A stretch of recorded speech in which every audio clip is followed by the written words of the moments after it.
I now invite the Inspector General of Police to state the readiness of his men to ensure our security. Thank you. The chairman of the task force and other members of the task force, ladies and gentlemen.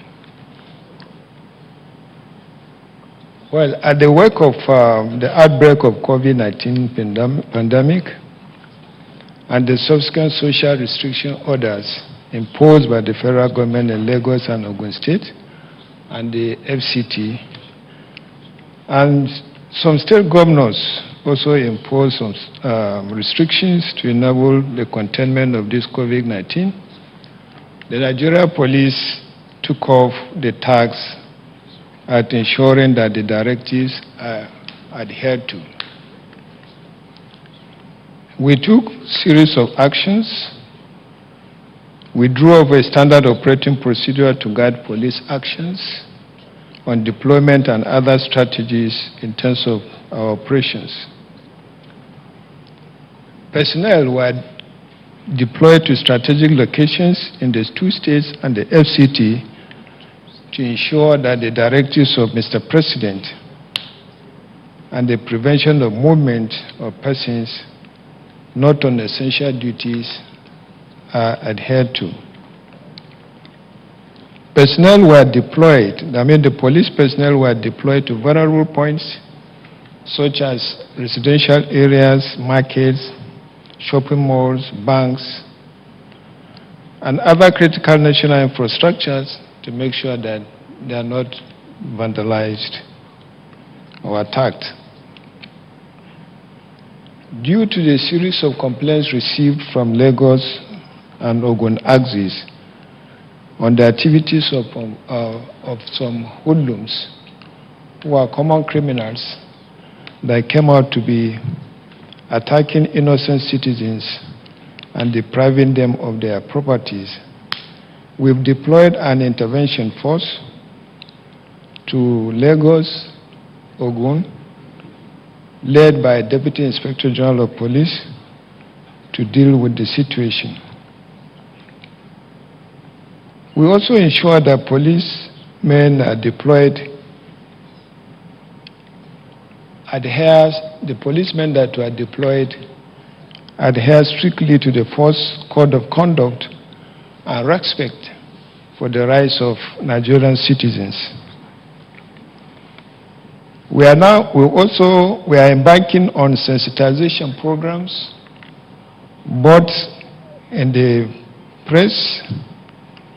We give constant press briefings, and we do a lot of campaign in the social media.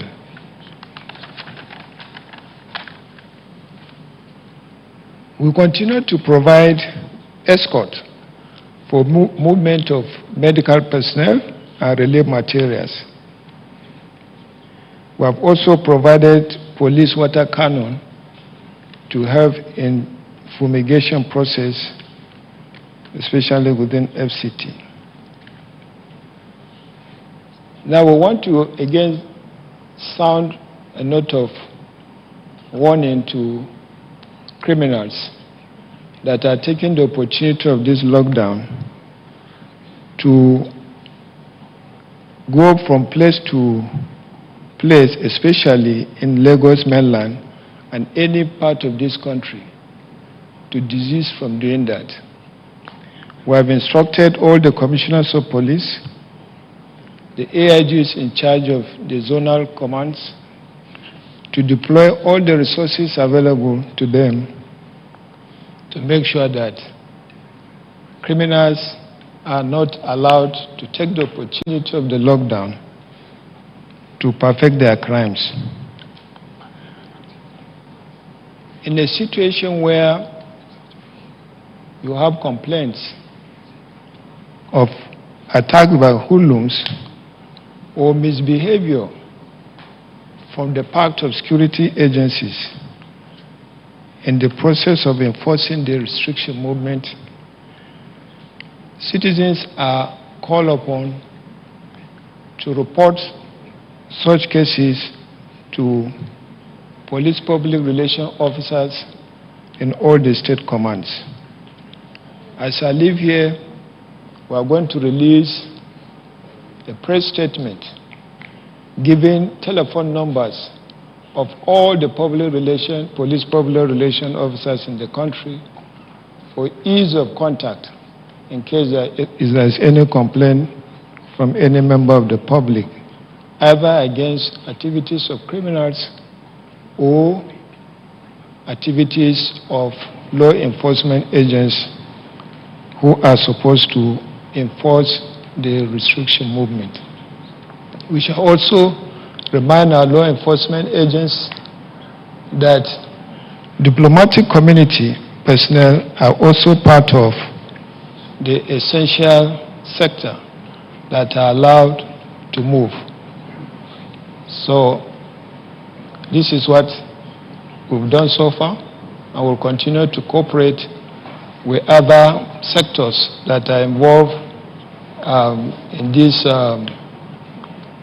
COVID-19 episode, so that collectively we can perform the duty that will lead to breaking the curve in terms of the spread of COVID-19. Thank you.